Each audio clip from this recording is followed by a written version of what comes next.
One of the things I always remind people is that you are not what people say you are. You are who you decide to become. The first and most important sales conversation is the one we're having with ourselves. So if we don't fix this one first, and how we see ourselves and how we sell ourselves, everything else that you say and it doesn't matter.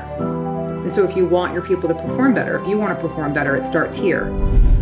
One of the biggest challenges for leaders or people that are in positions of authority is that they're inconsistent in what they say they care about and how they show up. So we want to remove all the stuff and make it like anchored on who are you and what do you stand for, and then the consistency of that. Because when someone's consistent, people trust you. I believe career pivots are one of the most powerful things that somebody can do, and doing them intentionally. Think about what is the thing that you want to be doing more of. What are the things that people come to you for? Everybody has a winning formula. We've learned to trust everyone else except ourselves. Hello, everyone, and welcome back to Inspired Authority. Most people think that authority comes with a title, from confidence or from being the best in the room. But what happens when you get the title and you realize you're not the same person who earned it? Today's conversation is about what actually breaks and what has to be rebuilt when you step into more. Because the truth is, a lot of high performers don't fail from lack of talent. They fail because their identity hasn't caught up to the level that they're now operating at. And when pressure hits, that gap gets exposed. Today, I'm joined by Jamie Diglio, someone who has spent years inside high performance environments, watching what separates the people who sustain success from the ones who quietly unravel under it. This isn't a conversation about tactics. It's about who you have to become to hold more and not break under it. Jamie, welcome to the show. Thank you for having me. I'm excited to be here. Yes, we are excited to have you. So before we get into anything, who are you today? Not by title, but by identity. I would say today I am someone who can't be broken because I've done the work of rebuilding who I am from the ground up, something that was never really taught to me, and I had to learn the hard way, many years into my corporate career. Fantastic. What's something most people don't know about you or wouldn't expect to know about you based on how you show up today? The thing that's probably most surprising to people is that I was really shy. I used to be really shy and want to be invisible. That I didn't want to stand out. I was just kind of follow everybody else. And that was a story really that I told myself at an early age. So when I tell people that they're always like really surprised, because I talk, speak for a living, and I'm up doing TED Talks and things, and they're really shocked by that. And I think one of the things I always remind people is that you are not what people say you are. You are who you decide to become. I love that. There's a lot of people that I speak with that are quite afraid to show up, and they use being introverted as the reason why. So it is interesting that you say that because I watched your TED Talk and it is incredible. I would recommend it to anybody who's listening today. Go watch Jamie's TED Talk. It was so good. And you're right. I would have never, the way you show up online and the way that you are promoting your business, I would have never expected you to be shy. I would never use that word to describe you based on everything that I see. There you go. There, that's the surprise, right? So it's like, I do believe people, they they tell themselves stories about what their limitations are. And we live in a society that we get labels put on us at an early age. And it's very easy to sort of listen to those outside critics and our inner critic, which is the Yeah. most challenging to work through. But the compounded effect of that, and success is about how to redesign how you think about your thinking, and noticing that critic and or that war room, which I talk about, and so that you can shift out of it into where you want to go. Yeah.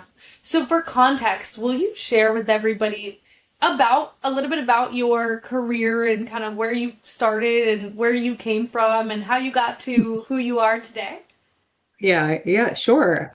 So I spent the majority of my career at Gartner. I actually started in marketing, and I found that I really enjoyed talking with customers and helping them solve problems. So I'd be on site at events, and I was like, I really want to be closer to the customer. And so I actually took a big like role like cut. I went from a manager role to a very junior sales position at Gartner. Took a bet on myself, and had the opportunity to move into sales, and started from the ground up, almost like it was like a field BDR. But so anyway, so I was there for 13 years, and I was successful. Primarily, I would say that I have a background in organizational psychology, and because I was fascinated by understanding what was it that when in organizations, like how do you get the most out of your people. And my real fascination, if I like think back to sort of the connective tissue of everything, is my fascination with what is the reason why when people hit hardship or they have something, failure, something happens, what is it that makes some people retreat into, I'm not going to move forward, I'm going to quit, etc. And what is it that makes other people persevere? They keep going. I had this fascination with this, and that's what made me go and get a degree in organizational psychology. But then I ended up in sales. And what is sales? All sales is helping people to solve problems and figuring out what are the invisible barriers that are holding them back, their team back, their company back, whatever it is. And so I was just fascinated from early on in how to get people unstuck. And so I was very successful at Gartner. I grew my business and my team dramatically over the 13 years I was there. I knew eventually that I wanted to start my own business, but I wasn't sure what that was going to be. But I knew it had something to do with how to help people work through adversity and all the people things that get in the way. So I decided that the only way I could do that in a way that people could trust me was if I disrupted myself. So at the height of my career, I decided to pivot, and I shifted and went to Microsoft to run the modern workplace business at Microsoft. So I did that for a couple of years. And then I left to start my business because I realized that there was a fundamental challenge with how we are developing people in organizations, and we are sort of treating them all one size fits all and making them average. And so when we make everybody follow the same script, we basically lose the uniqueness of what that person brings to the table, and you lose their effectiveness, etc. So so that's what I do now is help people to perform at their best. Yeah. That's great. Thank you for that overview. You know, when I watched your TED talk, you talked a lot about being in the war room, and that's, sales talk for how are we going to win this deal, how are we going to do that. But then you talk about the win room, and the win room, I feel like, and just you're going to have to tell me, but the win room is in your head more than it is like an actual place. Can you talk a little bit about what you represent when you talk about the win room? Sure. Yes. And so part of that career journey, right, in order on, for better or worse, oftentimes we make career pivots when they're like put upon us or where there is a challenge that we have. And so for me, when I stepped into leadership, a leadership role, they teach you sort of how to manage and how to, manage performance and a lot of things. But what they don't do is they train us how to manage this. And so as you have more responsibility and you're working with team and just in general, right? Like compounded effect of everything. It's like the temperature rises and we don't even realize it because it's slowly turned up every day.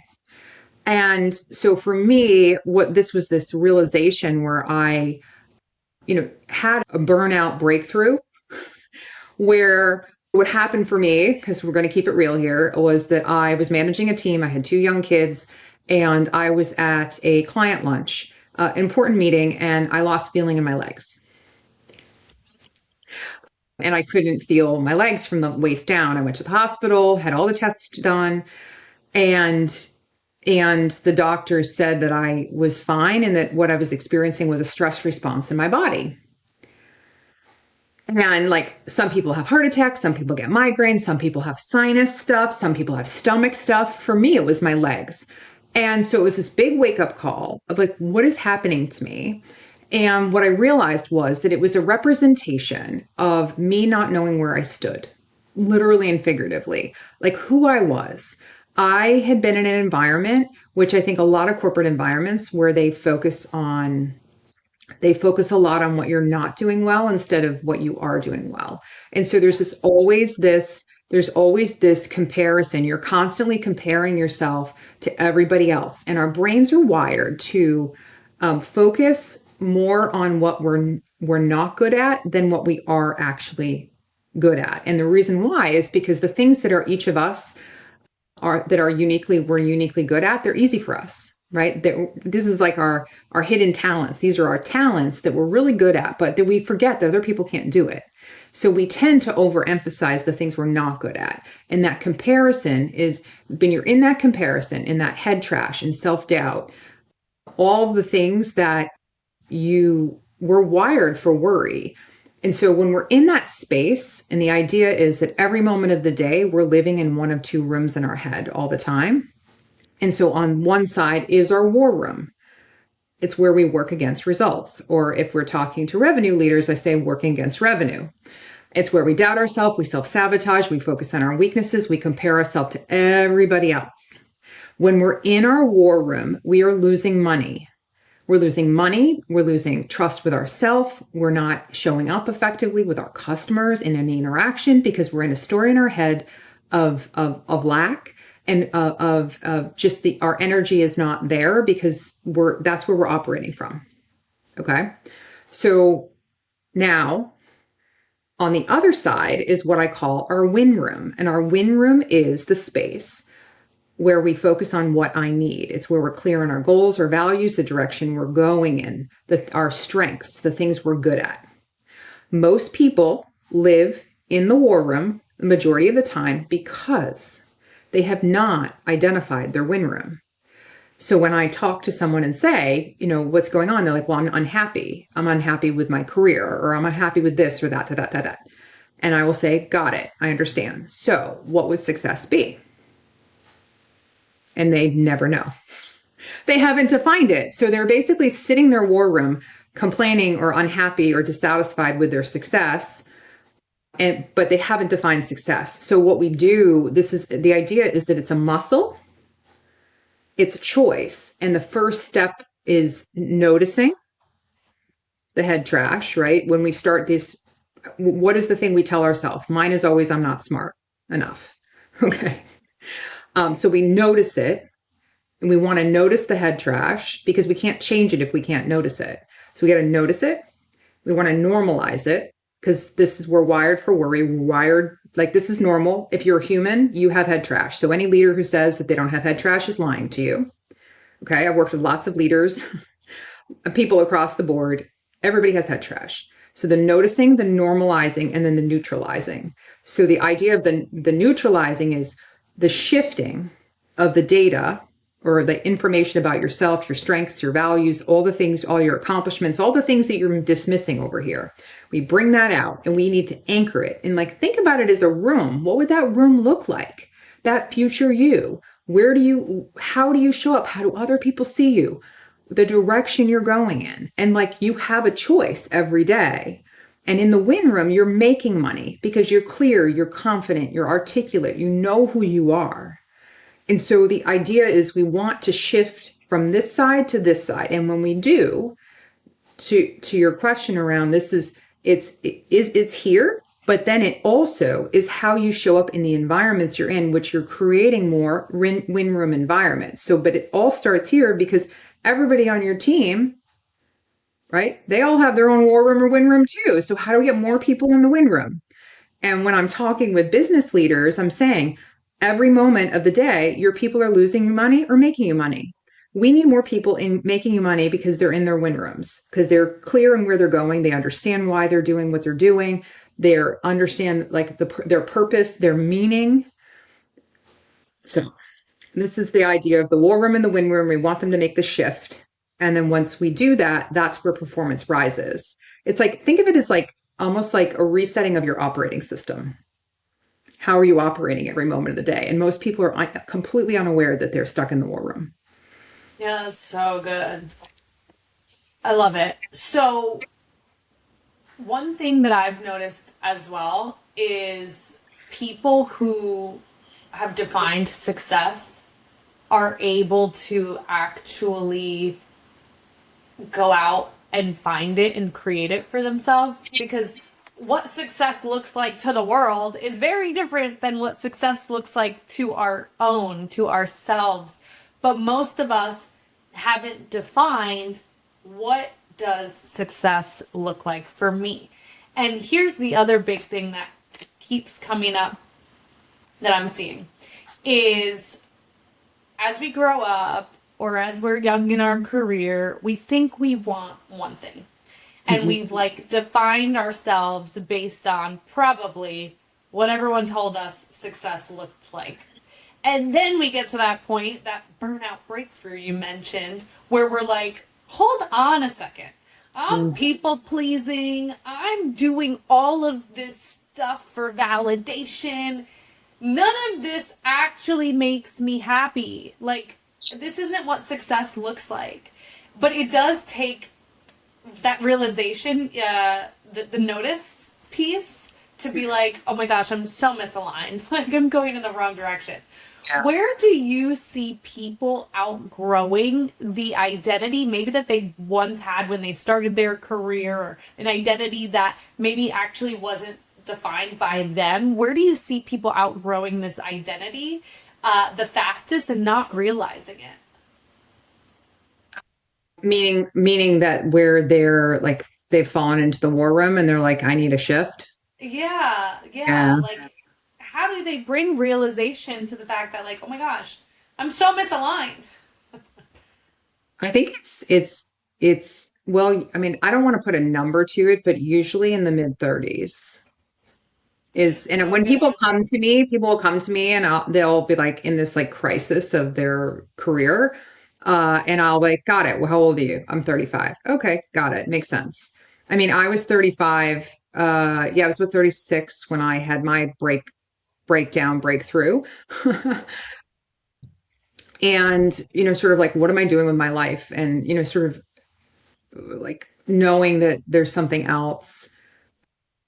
But most people, they're either in some sort of, pivot in their life, whether they have young kids or they've changed roles or they lose their job or something happens where they don't get the promotion, or, they've gone down this path that they think that they want. And it is, when they hit hardship, or, it's really when their back is against the wall where they're like, this is, oh my gosh, like I need to make a change. And most of them is that they've lost, I want to say, I don't even want to say lost their identity, because I honestly feel that the identity work is really ever done foundationally. So, I do a lot of work with universities, younger professionals too, because I do see that this is so important for younger professionals. But there is real value for it. I also do it with a lot of mid-career and later career professionals, because they now have all the experience and the junk to sort of redefine themselves too. But No, I mean, it's normal. It's normal. Like, you've been doing something for a long time. I mean, that's why I believe career pivots are one of the most powerful things that somebody can do, and doing them intentionally, because I mean, you don't have to go and like quit your corporate job and start, be an entrepreneur like crazy like me. But like, think about what is the thing that you want to be doing more of? What are the things that people come to you for? That whole idea is like everybody has a winning formula, and we just want to like remove the 20 the 20 pounds of crap that's been put on you to sort of weigh you down, and like let's free you to see all your opportunities. And that, just watching people go through that process, which was the same process I had to take myself through.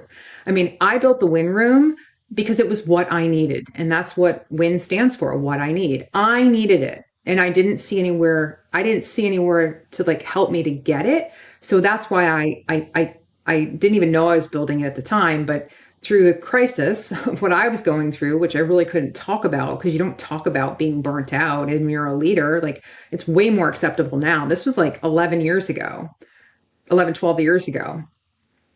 So, but I knew that this is what I needed. But then I saw that when I was applying a lot of these, practices with my team, their performance rose, because it was more about them being who they were versus who they didn't need to be. And so I was like in this constant practice of stripping away all the stuff that they thought they needed to be, and like, how do we get to you, the most authentic and real? Authenticity gets like a bad rap now because everybody uses it in the wrong way, because the most people that talk about authenticity are completely not authentic. They don't even know what even the definition is. But when you show up real, your energy, showing up without a mask, your energy, your ability, right? Like, we are energy. So again, this war room, win room, when we're in the war room, our energy is blocked. And so we can't connect effectively with people around us. And why this matters is, whether you're in sales or whatever, you're interacting with people, customers, teammates. And we talk a lot about trust and like the lack of, I mean, it comes up all the time. There's so lack of trust. I'm like, well, it's because everybody's like not real. And they don't even know how to get back to real. And that's what we do, is like, how do we get back to the real you? We reset you without all this stuff on top of you. You're piled on, like you're an iPhone. You're piled on with all these apps and all this stuff, right? And like, it's just all like, it's all just for show. Yeah. We reset you, and we get to reset you. The way you can see the world and the way you show up is just like, it's like you drop 20 pounds and you got a facelift, because people are like, you're different. What happened to you? It's like, well, yeah. I mean, that's why obviously you see me get excited, because I just, to be able to see the transformation in people, and how they show up. It's just, it lights me up, because it's like, it's what I did for myself. And now I just feel blessed to be able to do it for others. Yeah. It's funny because there's so many good things that happen when you hit that like 35 mark.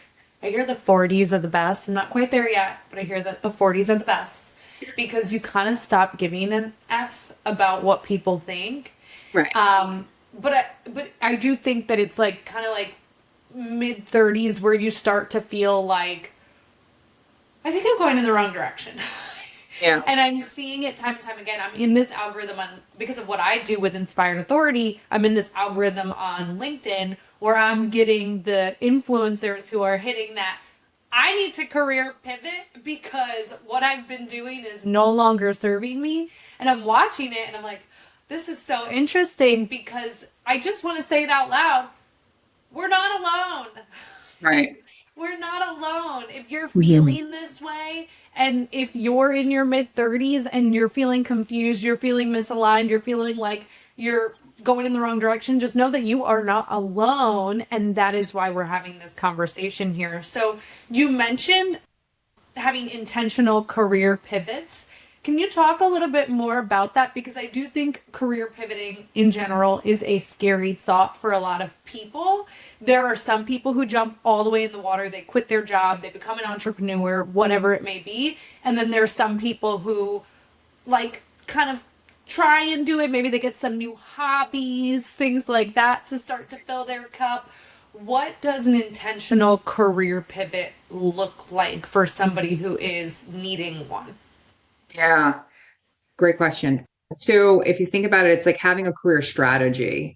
So most people, I joke, people who are like, oh, coaching. But I'm like, you have a person for your hair, your dog, your taxes, your lawn, your this, your that, whatever. Your kids, your clothes. We literally have a person for everything except for what? Our career. I mean, think about that. And if your career is like besides your health, and your family, but like your career is the most important thing. And how are you financially supporting yourself and taking care of the people that you love? And most people are going it blind. And just like spaghetti on the wall, like, oh, okay, I don't know. Like, and then they freak out when they either lose their job or they get a terrible boss and they need to move on and whatever. And then they just like go frantic. And then I usually get a call like, help me. So an intentional career pivot is where thinking about like the idea is not to wait. The idea is not to wait till your back is against the wall. To look at your career is sort of long game. And this is one of the things you were talking when you were asking about sort of age. One of the things that I find really interesting is the younger people are way more open to coaching and wanting it. They look at it as investment. You have a gym membership. You should have a coach that you're working with to help you with this, to help you with your career. How do you manage all the things, like how much you bring into your life? It's such an impact. So an intentional career pivot is where you think about, okay, like what are the things that you've already learned? What are the things you're good at? What is the thing that you want to be doing more of? And then how do we take that and put you into a place where you are not, where I always say is like where you're celebrated, not tolerated. And what I mean by that is each person has a unique thing that they bring to the table. And I'm going to give you an example. So I had I'm going to give you one client example where this person had spent their whole career in like financial services and wealth management and was like needed a change, was just like burnt out, etc. So we said, okay, well, let's think about where is your real unique skill set. You've been doing this for 15 plus years. You have a real deep industry knowledge in wealth management. Who could use that? So I said, where you're kind of in a sea of sameness right now. All these other people have the same skills as you, but who needs you? Who needs you? So I said, let's look at the technology companies that sell into the wealth management business. Who need subject matter experts that can go in and help and actually be the glue between selling the platform and actually talking to the end user. Because most people in a lot of the technology companies, they don't understand they don't have the domain knowledge. So what we did is we pivoted this person into being in sales, making a lot more money, but in sales, specifically building out their wealth management offering. That is an intentional career pivot. And why that was so important was because then it gave her the background that moved her over into sales. Because number one, we're all in sales, but like the more you could show that you have sales skills and that it diversified her. So now she could go back and do relationship management. She could go and work and become a SME at any company that's trying to sell into financial services. So like think about the options here. And how does this put her ahead of everyone else? She has a unique formula, right? So she's got all these skills that people need. Whereas, so that's my point is like, and how do we now make her, I always think of it as like, you're always want to be a triple threat so that you can sell, you can be in it, like you can be building relationships, you know how to do the domain work. So you have all these different places you can go to. And that it gives you options, and you always want people to want to be hiring you. So that's an example of an intentional career pivot. And then it just opens, because then the sky opens up, because then you've moved into this other place and then you're building on that domain experience. And then you're moving over here. I mean, if this person was to go back to the place they were at before, would make way more money and has so much more experience than what she had before. Yeah. The unique value proposition is so important to define because so many of us, like when we go to a networking event, we introduce ourselves as our title versus the unique value proposition that we bring. Absolutely. And like, I was just doing this with a client today who's doing a big, huge presentation to a new group of people, and like how to take his, like how to introduce himself to this group of people. And we always start it with like sharing their value, like who they are, what they value, what they mean by that. For this particular person, they value collaboration. And what he means by that is it's not about one person, it's about this collective team together. And today I've been at this company for XYZ years. I want to introduce to you what our team is doing. And these are the four key areas. And so our ability, and I remember specifically so many times not knowing what to say. What do you say about yourself? And how do you say it in a way that doesn't feel like, ooh, especially if I'm going to say this, I'm genderizing right now, but I think specifically as women, we tend to minimize our accomplishments because we feel like, oh, that's braggy. So I'm actually going to give you a technique that you can use, or anybody can use. And this is what you do is you reach out to like five, 5 to 8 people. It doesn't even have to be that many. And do 5 people that you've worked with, 5 people that know you. Not all your best friends, but just people that are like clients or coworkers or bosses, whatever, and say, I'm doing some leadership development and I value your feedback, right? What are the first 3 words you'd use to describe working with me? Okay. So then if you do 5 people, you get hopefully 15 pieces of data. Now I look at this is data, right? This is self data. So this is data not just about your strengths and what you know is your strength, but then it's how do other people see you?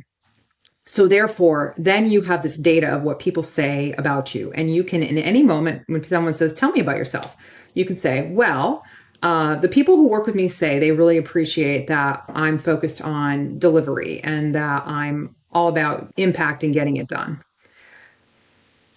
So that's like a first thing that you can, because we are like, wait, it's true because they said it. People who work with me say, and then you can jump into, I've been at XYZ for this many years, and this is how I work with customers, and you tie it back to that.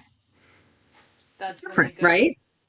Yeah, super good. And ultimately, when you can show up with that data and that information, it gives you the confidence to say, this is who I am. And it's not just based on the ego, it's Right. based on information Yeah. versus how I feel. And it's self-trust. So what we're doing in the win room, like in the programs, we're moving people from self-doubt to self-leadership. That is the move. It is self-doubt to self-leadership and personal accountability for who you say that you are becoming. And the more that you can own that and make that personal to you, that's the foundation first, because that's what motivates and drives people. So starting with your values, what you stand for, where you want to go. Again, most people, I know it sounds crazy, but most people have not done this work. I know I hadn't done the work until I was like 30, whatever, 35. Yeah. Well, And it goes nobody, back to never knowing that you need a coach for this. yes. And this whole just how do you see yourself? You can't see the picture when you're in the frame. And so the whole process is of pulling all this out of you, so that you can then see it, you can own it, like try it on, and then you can speak to it. You can sell with it, but you can't sell with what you can't see.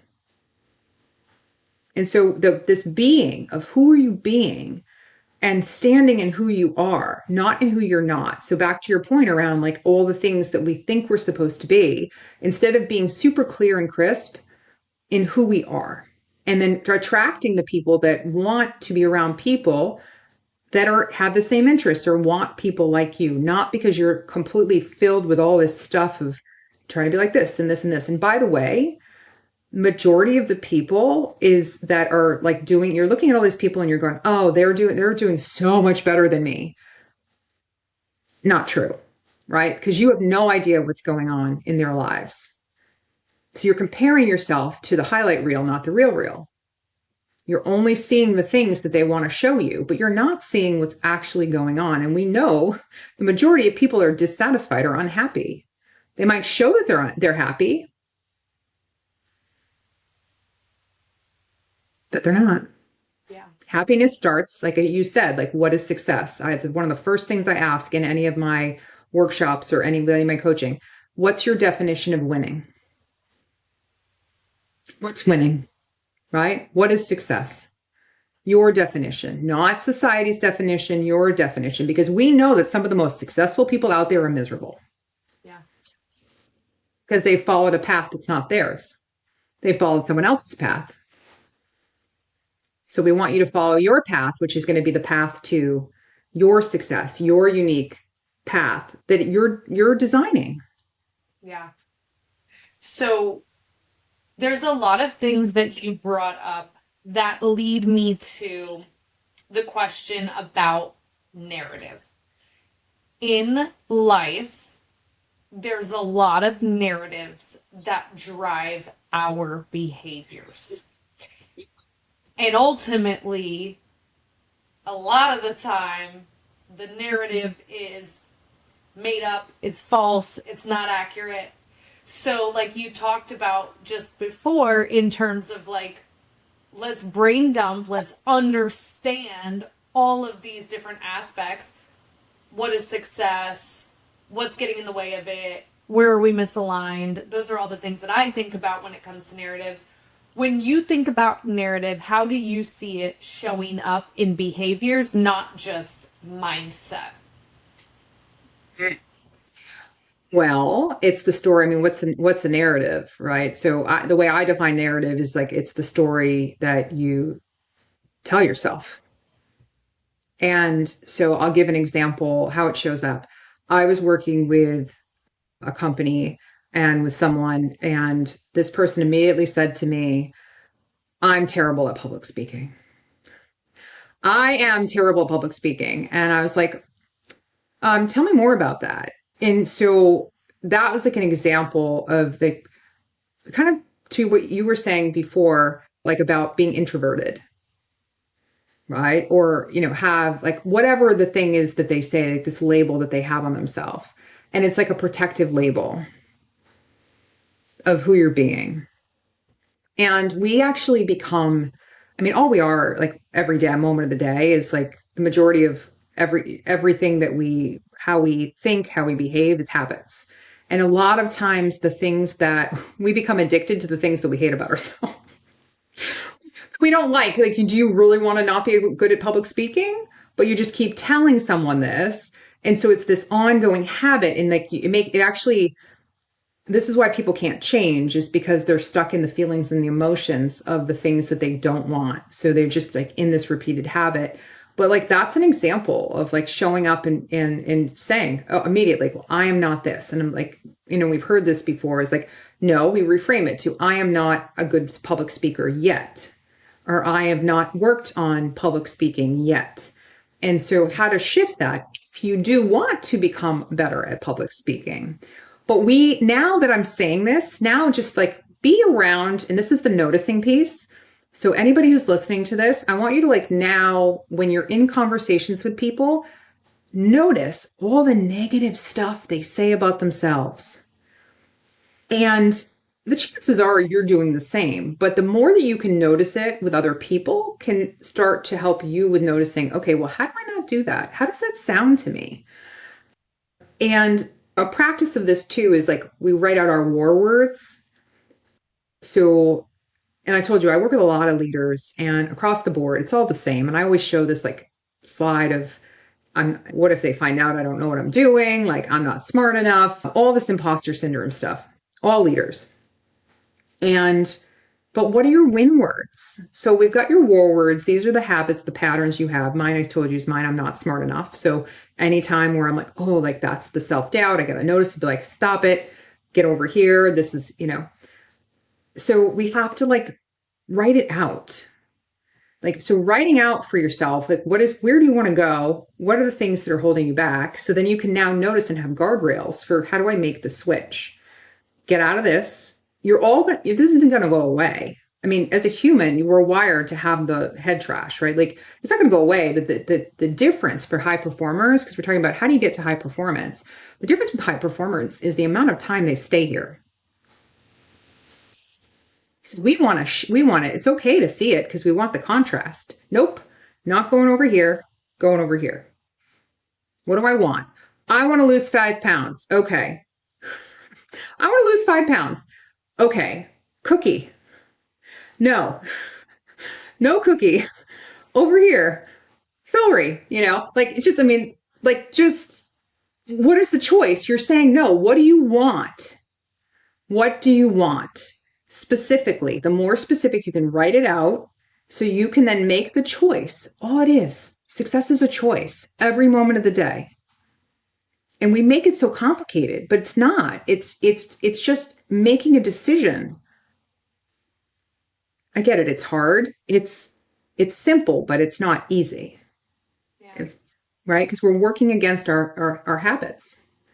Yeah. Our brain believes what we tell it. And if we tell it we can't do something, we can't.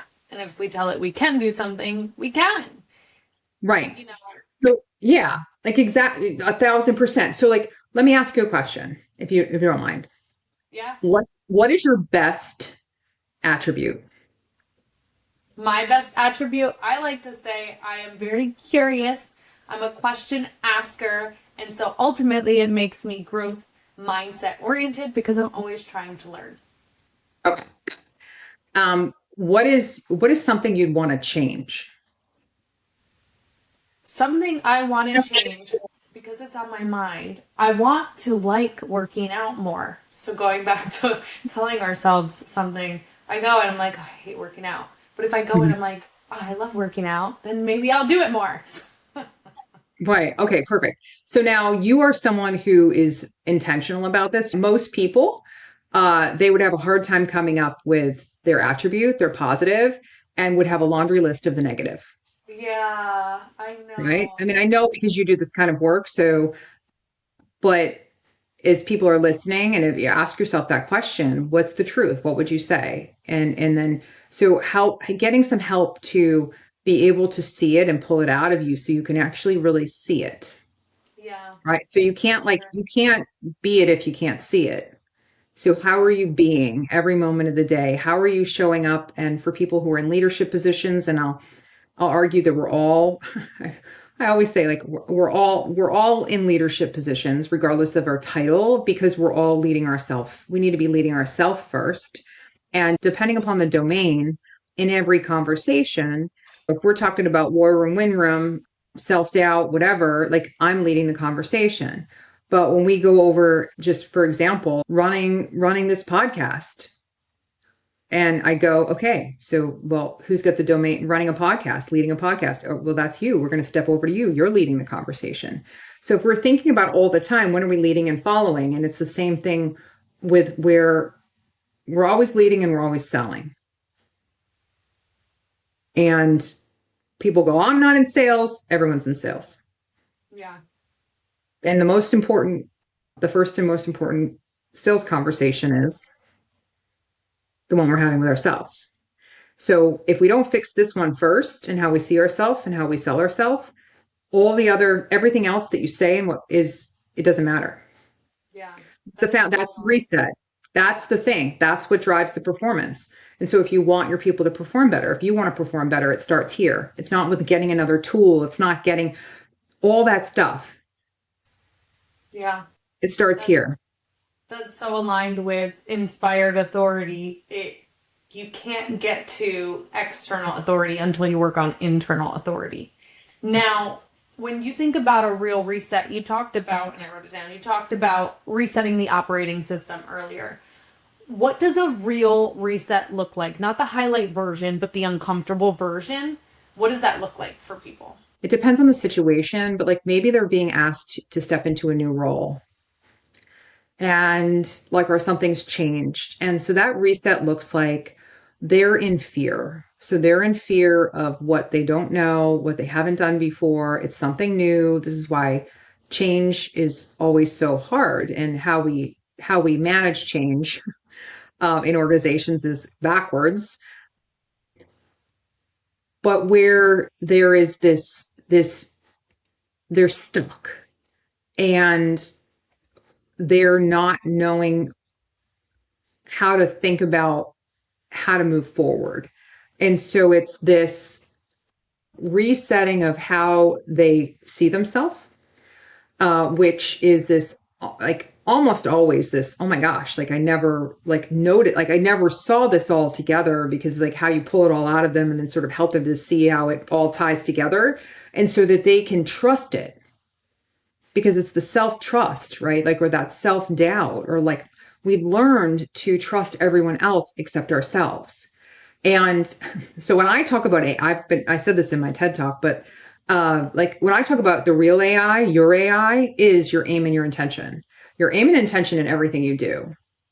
Now, the more consistent and clear you can be in who you are, what you stand for. So you're removing all the jargon, all this BS that's the same as everybody else, and how you then have, your personal leadership. I call it your leadership language. So from all of your data, what we're doing is we're helping to see your unique winning formula. And from that, we're pulling together your leadership language, which is unique. It's unique to you. Yours is different than mine versus anybody else. And the more that you're in that and practicing it, the more that you feel good because it's yours. You're like, oh, that feels good how I talk about myself.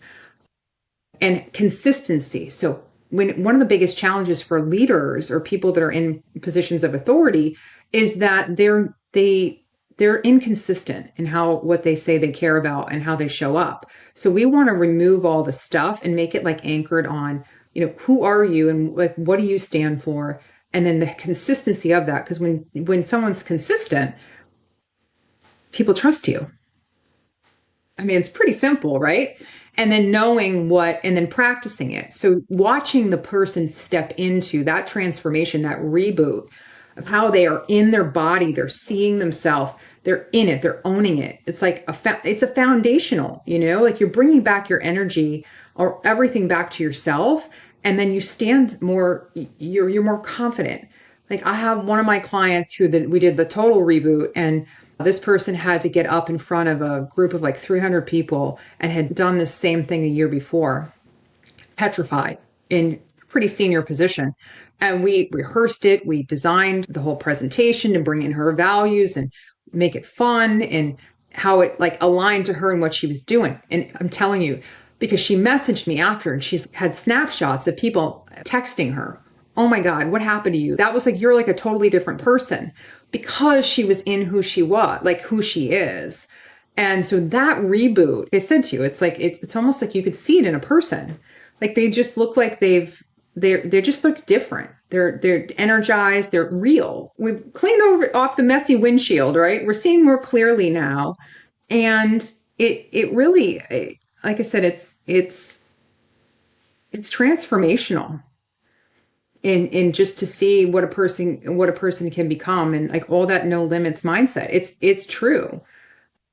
It's who you decide to be. And so that reboot is, like I said, it's different for everybody, but it starts from the foundation of being who you are, more of who you are versus who you're not. It's doing that inner work. Yeah, it is inner work. And I love what you say when you say who you decide to be. Because at the end Mhm. of the day, we make decisions every day. And how we show up and how we feel, a lot of the time is a decision. And I think people forget that. There's shit, right? There's shit. We all experience shit. But Mhm. fundamentally, how we process and how we perceive and how we actually move forward with the shit is how you end up showing up for yourself Thousand or percent. not. or not. And most people are operating with all this bad data that's weighing them down. And it's outdated data. It's like, misperception, or like what we think that people think about whatever it is. It's so I talk about it as almost like we want to get into the sort of the tech part of it, or like how do we get into data? Everybody wants the data. I'm like, well, what we do with the individuals, we clean the data, we get rid of the outdated data, the data that is not real, and then we clean it, and so you're operating with the right data. Love it. That's so good. That's so good. That's so good in the AI world. So, Jamie, we're right at our time here, but the last question I'll ask is this. If someone was listening to this today and they were like, holy crap, I don't know what success looks like. I feel like I'm having a midlife crisis. I need to make a change. And they're maybe like, red alert, I got to do something different. What Yeah. would you say to them? What's one thing that they need to hear right now if they're feeling totally misaligned, or like they're playing small and they need to do something different in life? Well, I think the first thing is to say, like, it's pretty normal. I think normalizing, one of the most powerful things from any of the programs that I've done and people I've worked with, anytime where people feel less alone, I think it's like the most powerful thing to go, you know what, you are not alone. This is incredibly normal to be going through at any stage of your career, where you're like, wait a minute, I thought that this was the thing that I was supposed to do, and now I'm feeling like it's not. One of the things I started to do when I had my sort of breakthrough, was I started to like, I hate when people say journaling because I'm not a journaler. Like, oh, I'm going to sit down and, but like little things I'm thinking of, what are things I'm noticing, or just kind of writing down the thoughts, and then thinking about what are the things that people come to me for. Just start observing, like, what are the patterns, because the thing that people come to you for is, we don't maybe know what, like, how to specifically define it at first, but like you're gathering data. So whatever bad situation you're in, and I always say this to people when they're sort of in there, like not sure what the heck they want to do. I'm like, all right, let's look at your current situation as a research experiment. What are all the things that are happening? What are you noticing? Writing it down. And then thinking about, okay, what would be the thing in my current environment that if I was doing more of it, I that would be good, right? The thing, what do I like to do? What's the one thing? And figure out, how do I do more of that one thing in my current role? Or it might be even like, for some are like, if they don't feel like they can see it in their role, maybe it's going and joining a club outside, or volunteering, or going back to your university and talking on a topic. Whatever it is, like, find something that you can hold on to, that is the thing you're like, I really am good at this, and give it a name, define it. How do I do more of this? And I would say that would be my recommendation. And to know that you're not alone, and that this data gathering, right? This, because you're now a researcher every day, and you're researching studying your own stuff, and then you're studying what's going on around you. And then, okay, what do we do with that? What do we do with that? And then I would say work with a coach. Yeah. Yeah, thank you. That's a great point. Well, let me just say, this is the work that most people do avoid, right? Not because it's complicated, but because it's honest. If this conversation hit you today, it might be because you're being called to more. It might be because you're misaligned, and we need to get back on track, right? And that doesn't just require new actions. It does require a new standard of what does success look like for you.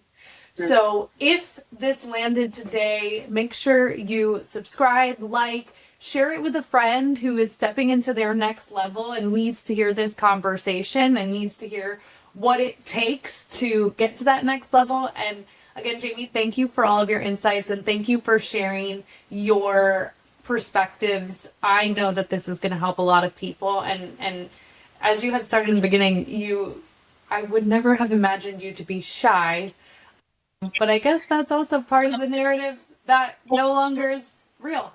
Well, and I will tell you, I didn't even mention this. This is me just going off the cuff here, because that's just how I roll. But I'll tell you, my number one value is courage. And what I mean by that is being a voice for others who haven't found their voice yet. And so I'm someone who will speak up even when it's uncomfortable. I'm willing to try new things. And if I don't know the answer, I'll tell you. Those are sort of like when you think about me. And now that I just said that about myself, you're like, oh, yeah, that makes sense. Right. And this is what values work does is but being like speaking up even if it's uncomfortable. So even though I'm not somebody who naturally was a good like or like felt like I had anything to say or knew how, I forced myself because I knew that I had things that I knew people needed to hear. And to me, that was more important than the fear I felt and that I feel when speaking up because I was like, I have to do this because if my value is courage, me shying away because I'm uncomfortable is not living into that value. It's misaligned. So I can't not do it. I love it. That's so good.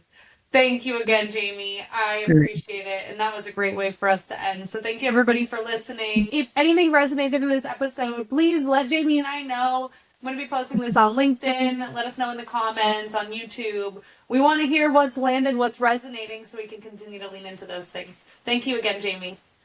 Yeah. So fun.